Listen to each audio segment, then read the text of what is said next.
விஜயநகரத்தில் ஒரு நாள் அரசர் கோபமாக எழுந்தார்.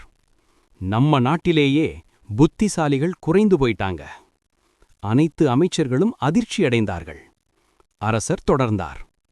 நாளைக்கு முன் இந்த மன்றத்தில் யாராவது உண்மையான அறிவை நிரூபிக்கணும்.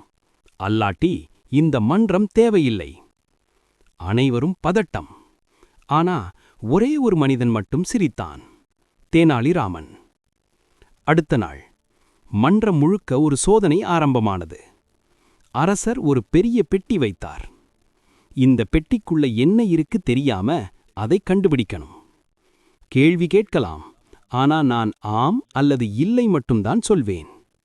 அமைச்சர்கள் கான்ஃபிடென்ட்டா இருந்தார்கள். ஒருவன் கேட்டான், அது ஒரு உயிருள்ளதா? இல்லை.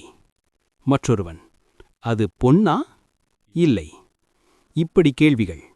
ஆனா யாருக்கும் ஆன்சர் கிடைக்கல. ஒரு அமைச்சர் போல்டா சொன்னான், அது ஒரு கல். தவறு. மற்றொருவன், அது ஒரு புத்தகம். தவறு.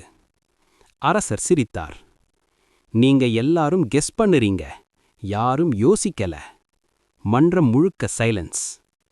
அந்த நேரத்தில் தெனாலிராமன் முன்வந்தார்.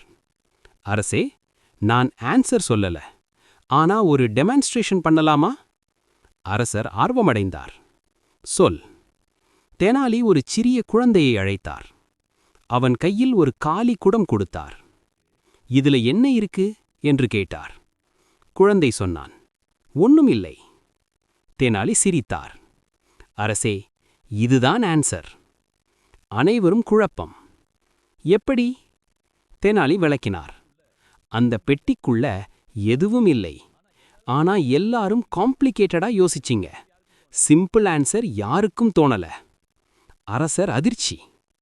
அரசர் பெட்டியை திறந்தார். அது உண்மையிலேயே காலி. வாவ்! மன்றம் முழுக்க அதிர்ச்சி. அரசர் எழுந்தார்.